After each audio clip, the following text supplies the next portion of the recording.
Hi, Emiliano. This is Curtis Calhoun with MMA News. My first question for you is, it's been a while since we last saw you last August against Antonio Carlos Jr. Reflecting on that performance, what did you take away from that fight, and how important do you think it is to get off to a good start this season?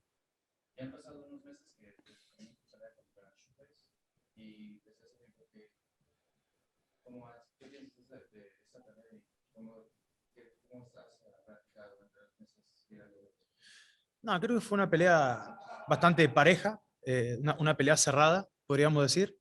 Y bueno, no paré de entrenar, continué entrenando después de la pelea esa, así que llego ahora en buenas condiciones. And I've been preparing ever since, and I'm ready for this Wednesday. And another quick question for you.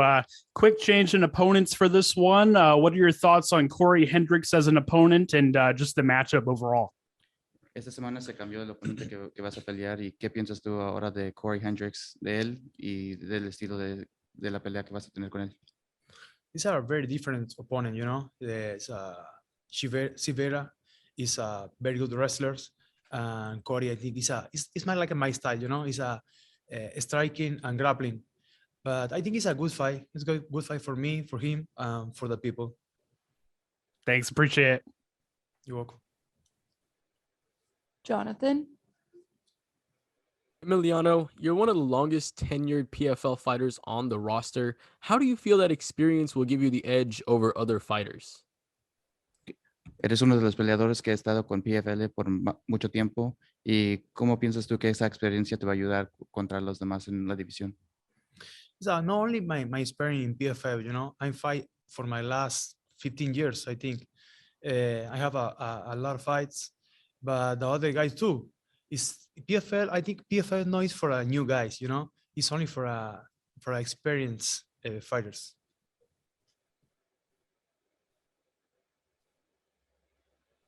Jake? What's going on, Emiliano? This is Jake Foley here, worldwide superstar. Can you describe the moment you saw Antonio Carlos Jr.'s hand raise and how it affected your training for this season? Que si te acuerdas tú del momento que anunciaron a Antonio Carlos Jr. como el ganador, y cómo eso te dio motivación para este año. It's a very important for me. He win at the last tournament, you know, but porque yo hice una pelea muy cerrada con él.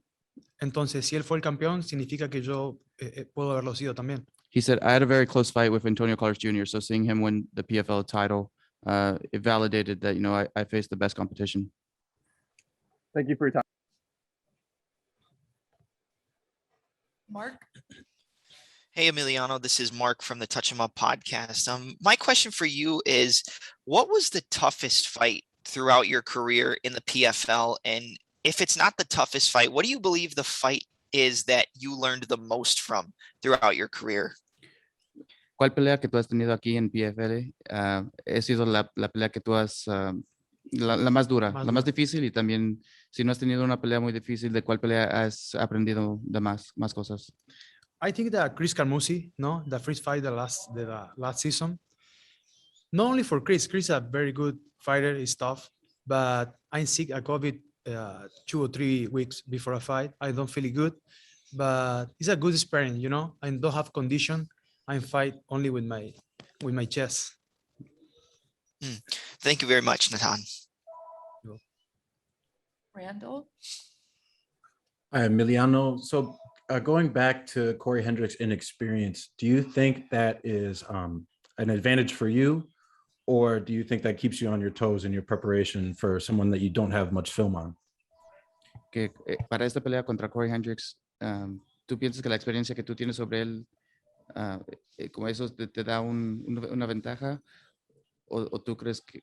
Could you repeat the second part of the question? It was, Or does not having much film on Corey Hendricks keep you on your toes?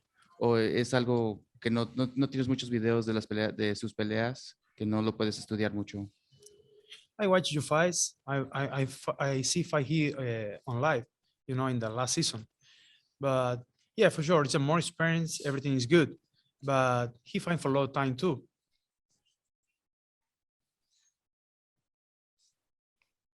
Jamie. Saludos, Emiliano Jaime Barrios de MMA Fan 507 de Panamá.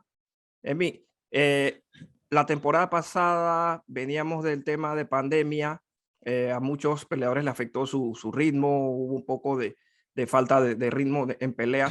¿Cómo crees que eso afectó para ese poquito que faltó ante la pelea de cara de zapato? ¿Y qué diferencia principalmente podemos ver del Emiliano de la temporada 2021 a la del 2022? No, seguramente va a ser una performance más parecida a la del 2019 que a la del 2021. Yo estuve 7 meses encerrado en mi casa en Argentina sin poder hacer nada. Lo único que podía hacer era comer y ver Netflix. Así que seguramente eso afectó mucho mi condición y a muchos peleadores también le pasó lo mismo. Pero bueno, ya venimos de un año entero de actividad, así que ahora estamos en línea de vuelta. Listo, muchas gracias, Emiliano. Mucha suerte. So the question was, going into last season, we were coming off of the pandemic and many fighters weren't able to find the rhythm going into the season. How do you think, that time off affected you? And then Emiliano's response was that during the time of the pandemic, I was quarantined for 7 months. During that time, I was watching Netflix and eating food and, unable to train. So I wasn't very prepared going into the 2021 season. But now the Emiliano Sordi fighting in 2022 is the Emiliano Sordi you saw in 2019.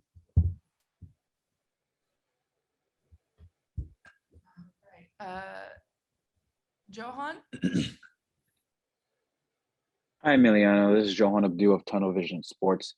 There's obviously some noticeable reach advantages, weight advantages. How do you think you're going to be able to take advantage of those when it comes down to the fight against Corey?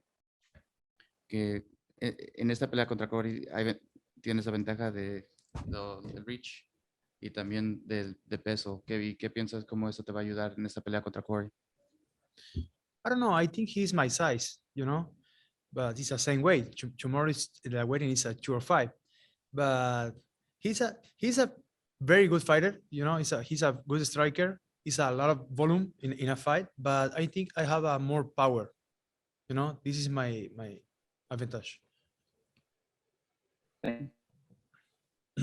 Randall. Emiliano, you had 1 win, 1 loss, and 1 draw. Looking back at all 3 of those last year, what did you learn from them overall coming into the season? El año pasado ganaste una pelea, perdiste una pelea y tuviste un empate. ¿Y qué aprendiste de todo eso, experiencia de peleas el último año? Aprendí que no tengo que dejar de entrenar como hice en el 2020 y que no solamente puedo pelear con la condición física, sino que también puedo pelear con el corazón, que básicamente lo único que tenía para la temporada pasada. What I learned is that I can't take time off during the off season. I need to stay ready at all times. And I learned, from those fights that I don't just have to rely on power, that, I can also fight with my heart. And I use that, to make it to the end of the fight.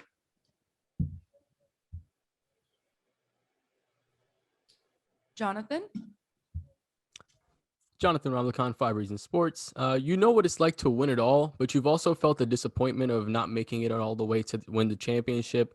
How is understanding both sides of that emotionally going to help you to get success this season? Que tú sabes cómo se siente ganar un campeonato con el PFL y sabes cómo se siente perder en los playoffs. ¿Y cómo usas esas emociones para entrar a otra temporada nueva? I'm feeling the 2 options, but I think you can win or learning. You know, in the last seasons, I learned a lot. You know, I win, lose, draw. I never fight 3 rounds in my life. In the last season, fight 3 rounds, 3 fights, 3 rounds. You know.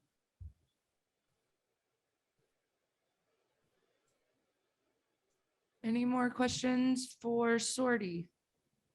Speak now. Okay, great.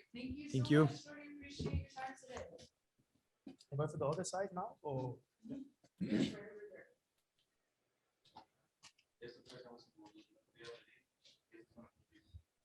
All right, guys, we have John.